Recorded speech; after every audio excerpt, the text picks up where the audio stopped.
오늘 봉독한 말씀이 여러분의 삶의 능력으로 또 권위로 나타나서 한 주간에 여러분의 삶을 인도하시는 지침돌이 되고 또 인도자가 되시기를 주의 이름으로 축원합니다. 오늘 본문이 되는 구약의 말씀은 창세기의 맨 마지막 부분이고, 그 말씀은 족장 이야기 중에 맨 마지막 등장하는 요셉의 이야기의 마지막 결론 부분입니다. 아시는 대로 요셉은 형들에 의해서 죽임을 당할 것을 모면하고 팔려가서, 그래서 노예의 신분으로 애굽에 와서, 그래서 여러 각고의 기절을 지난 다음에 그 나라의 총리가 됩니다.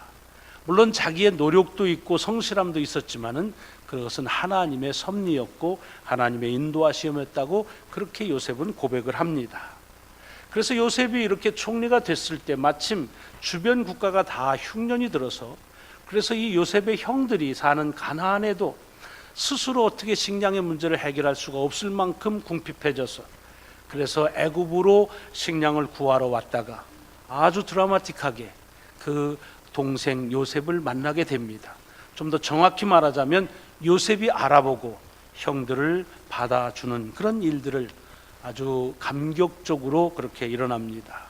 마치 그래서 요셉의 그 삶을 보면 야구로 말하자면 9회 말 투아웃 후에 말로 홈런이 터져서 역전승하는 것과 같은 그런 역전의 큰 그런 스릴이 넘치는 그런 삶을 산 사람이 요셉이라 볼 수 있습니다. 그래서 요셉은 형들만이 아니라 아버지와 모든 친척들을 다 애굽으로 청해서, 그래서 이주시켜서 거기서 편안하게 살도록 배려를 해줍니다. 아버지 야곱은 그렇게 이 아들 요셉의 청을 받아서 다른 식구들하고 같이 와서 17년을 애굽에서 편안하게 살다가 죽습니다.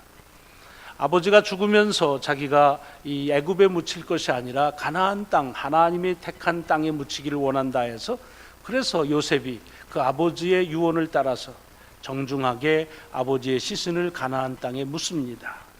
시신이 방부하지 않도록 준비하는 것이 40일이고 그리고 장례의 모든 절차가 70일이 계속되었다라고 되어 있습니다. 70일 동안 장례를 치른다는 일은 이건 대단한 일입니다. 아마 7일만이라고 해도, 글쎄 지난번 경험으로 봐서는 7일도 버티기가 좀 버거울 것 같습니다. 70일 동안 장례를 지냈다고 한다면 그 규모나 또는 그 의미가 얼마나 큰지를 알 수가 있을 것입니다. 장례를 다 끝나고 나서 요셉은 다른 형들과 다른 가족들을 다시 애굽으로 내려옵니다. 여기서부터 형들이 좀 불안해지기 시작합니다.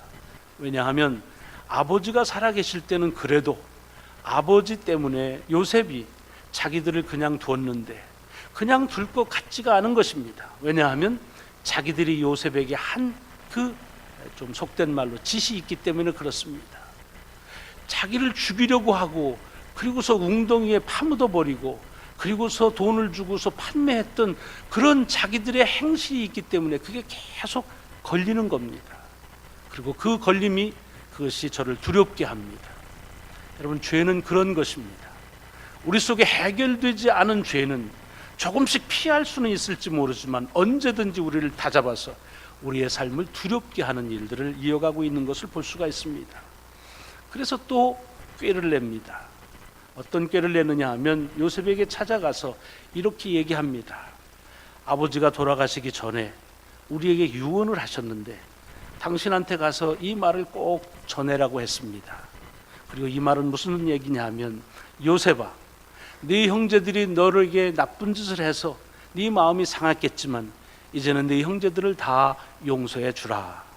이렇게 아버지가 마지막 죽기 전에 일렀습니다.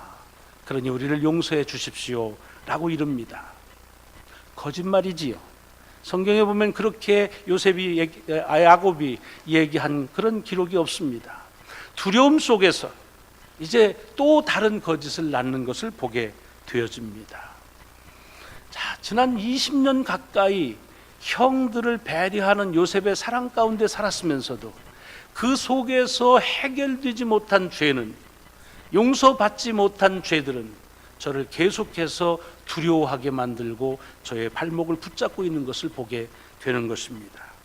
자, 그런 형들에게, 그렇게 고백하는 형들에게 오늘 본문 19절과 20절에 보면 요셉이 이렇게 말합니다. 두려워하지 마소서. 내가 하나님을 대신하리이까. 당신들은 나를 해하려 하였으나 하나님은 그것을 선으로 바꾸사 오늘과 같이 많은 백성의 생명을 구원하게 하시려 하셨습니다 라고 말합니다. 그리고서 덧붙이기를 당신들과 당신들의 자녀들을 내가 다 거두겠습니다. 염려하지 마소서라고 말합니다. 여러분, 이 말이 참 다른 사람이 하는 말이긴 하지만 참 감격스럽게 들리지요. 요즘 시대로 표현하자면 통 큰 용납을 한 겁니다.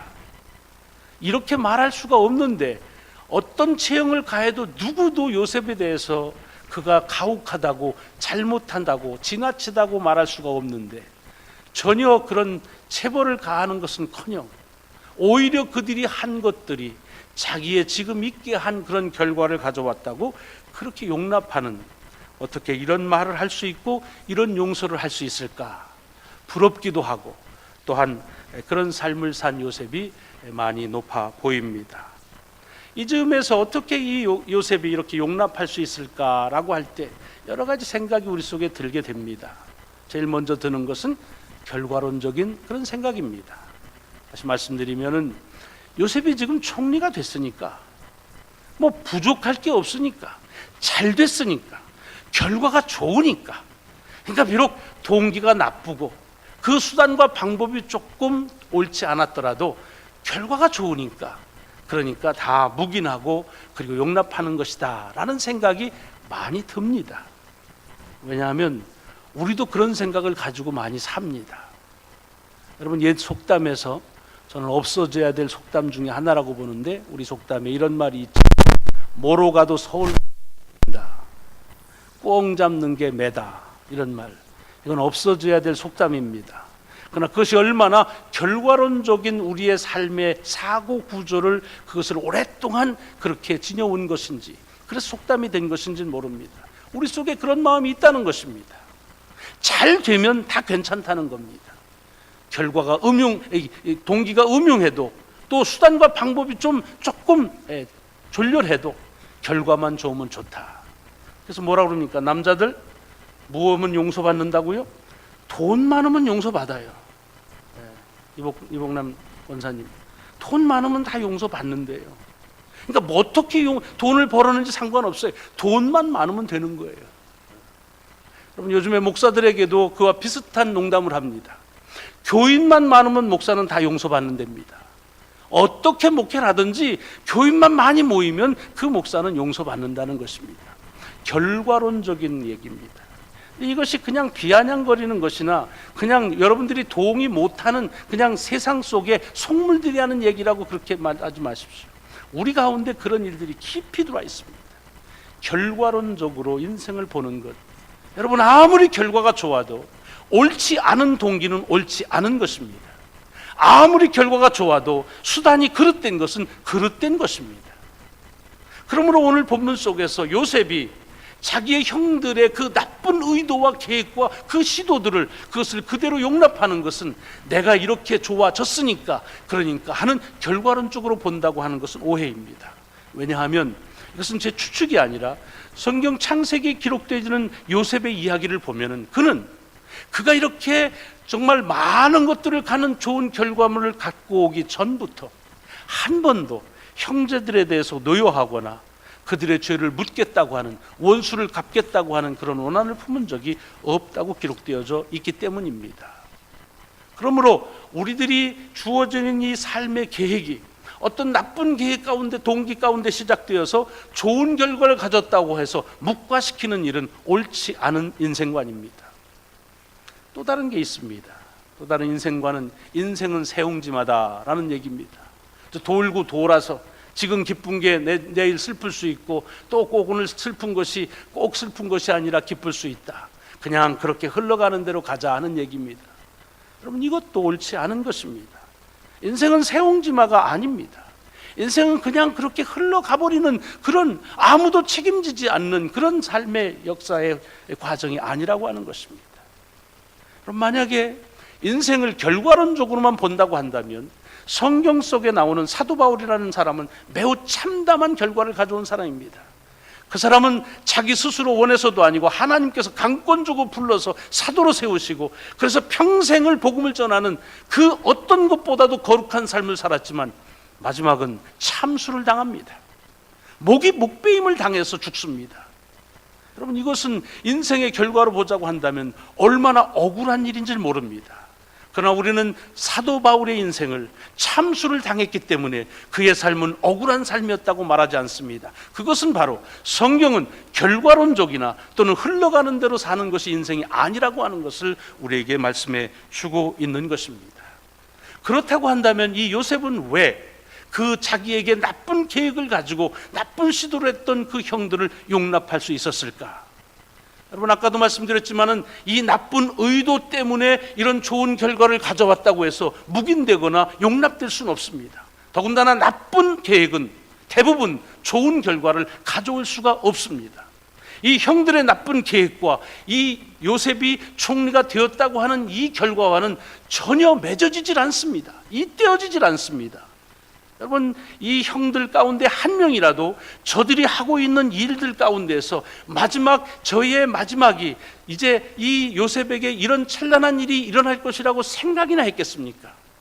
만약에 그렇다고 한다면 그렇게 하질 못하죠. 형들은 고사하고 요셉 스스로도 이 형들이 자기에게 그런 나쁜 일을 행할 때 내게 있어서는 반드시 이렇게 좋은 일이 오리라고 하는 그런 생각을, 그런 예상을 했겠습니까? 아마 그렇지 않았을 것입니다. 요셉에게 있어서 귀한 것은 장래에 무엇이 되겠다고 하는 소망을 가지고 굴한 것이 아닙니다. 그는 어느 형편에 처하든지 그 삶의 여건 가운데 최선을 다해서, 진력을 다해서 살았을 뿐입니다. 그런데 어떻게 이 요셉이 형들을 용납할까요? 그것은 그들의 세웠던 계획과 자기가 가지고 있는 결과 속에서 전혀 잇대어질 수 없는 그 사이에 개입되어진 무엇이 있기 때문이라는 것입니다. 여러분, 이것은 너무 어려운 얘기는 아니죠? 우리가 어떤 일을 할 때에도 보면은 내가 어떤 일을 행할 때 근데 이것이 반드시 이렇게 되어지리라고 생각을 하는데 누군가가 중간에 개입되어져서 전혀 뜻하지 않은 일들로 일어나는 일들은 참 많습니다. 또는 전혀 안 될 것 같은데 누군가가 개입해서 그래서 일이 성사되는 경우도 많습니다. 아마 비즈니스를 하시는 분들은 쉽게 이해가 되시려는지요. 누군가 무엇이 개입되는 것, 그것이 계획과 결과 속에서 언제나 주어지는 것입니다. 그런데 요셉은 바로 그런 형들의 계획과 자기 자신의 삶의 사이 속에서 무엇이 개입되었나 하는 그 고백을 하나님의 개입하심이라고 고백하는 것입니다. 저들의 형들의 계획은 나빴는데 그런데 하나님이 개입하셔서 그 계획 속에서 좋은 것을 그 속에서 만들어 내셨다는 것입니다. 오늘 주보의 표지가 그 말을 담고 있습니다. 창세기 50장 20절의 영어의 표현입니다.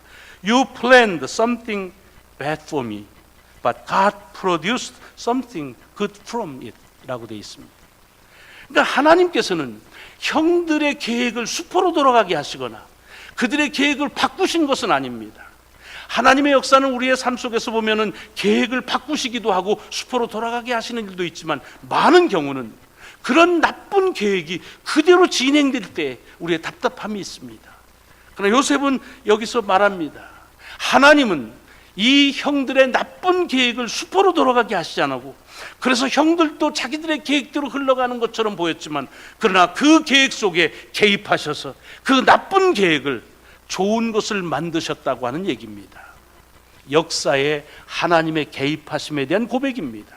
우리의 인생에 하나님의 개입하심에 대한 고백입니다. 그래서 오늘 본문에 형들은 지금 어떻게 생각하느냐? 자기들이 행한 것이 자기들의 삶의 결론을 얻을 수 있다고 말하는 것입니다.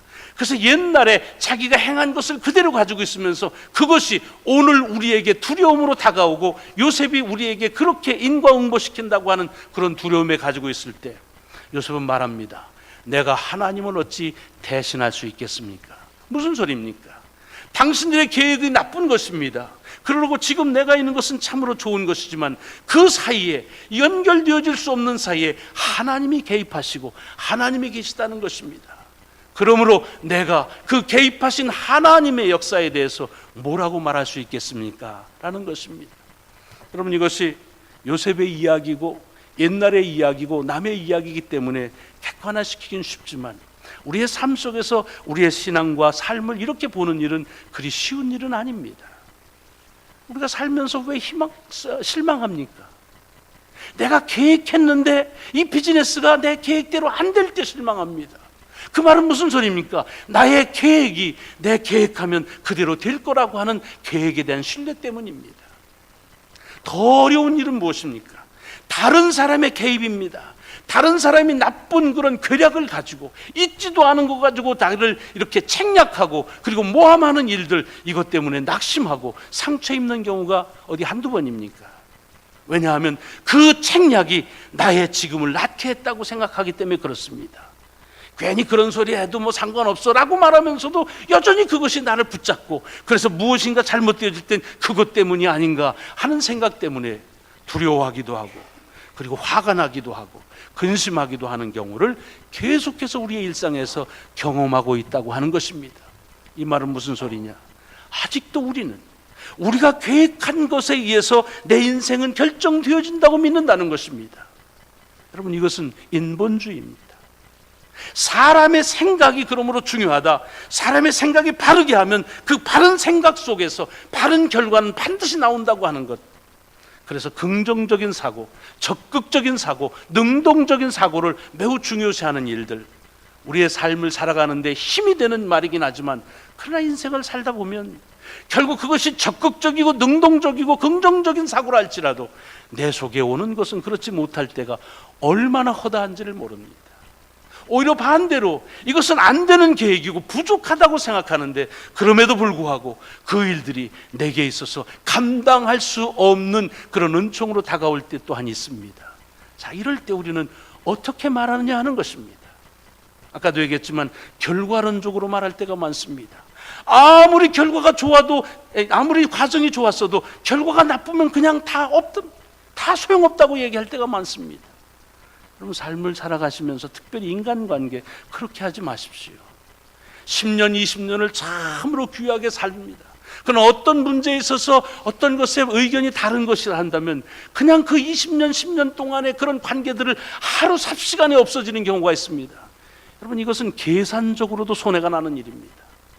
그렇게 살면 안 되는 것입니다. 반대로 아까도 얘기했지만은 동기가 불순하고 계획이 그렇게 불법이라 해도 결과만 좋으면 다 좋다고 하는 일 또한 배제해야 될 일입니다. 오늘 우리가 요셉을 통해서 들어야 될 말씀은 우리의 계획, 그것이 사람의 계획이 나의 계획인지 아니면 나를 향한 다른 사람의 계획이든지 아니면 내가 다른 사람을 위한 그런 계획이든지 그 계획과 내가 살아가는 삶의 사이 속에는 하나님의 개입하시는 역사가 있다고 하는 사실입니다. 여러분, 이것이 우리에게 있어서 소망입니다. 그래서 우리는 내 계획을 신뢰하다가 교만해지지도 않고 자학하지도 않습니다. 내 계획 때문에 의기양양해지지도 않고 의기소침해지지도 않는 것입니다. 왜?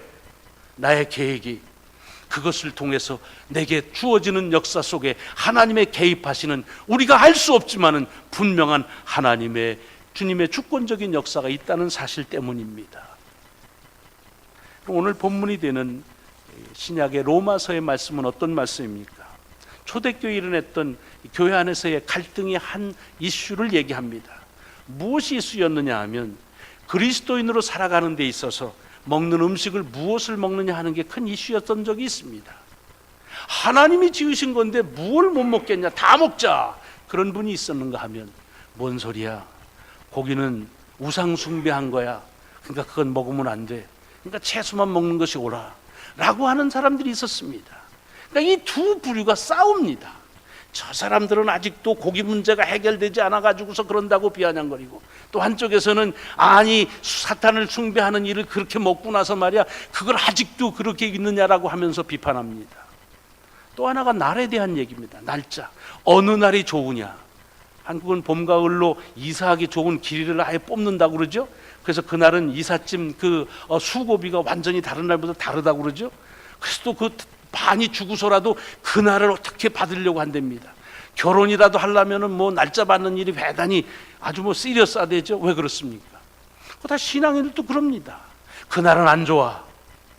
그러면 신앙생활하면서 어떤 날이든지 하나님이 지으신 하나님의 날이라고 다 수용하는 사람이 있는가 하면, 남들이 좋지 않다는데 뭘 굳이 그것을 해 라고 하면서 계속해서 어느 날이 어느 날보다 더 좋다고 하는 생각을 가지는 것 때문에 갈등이 일어나는데, 그건 지금도 역시 마찬가지인 것 같습니다. 자, 여기에 대해서 바울이 얘기하는 것입니다. 결론이 무엇입니까?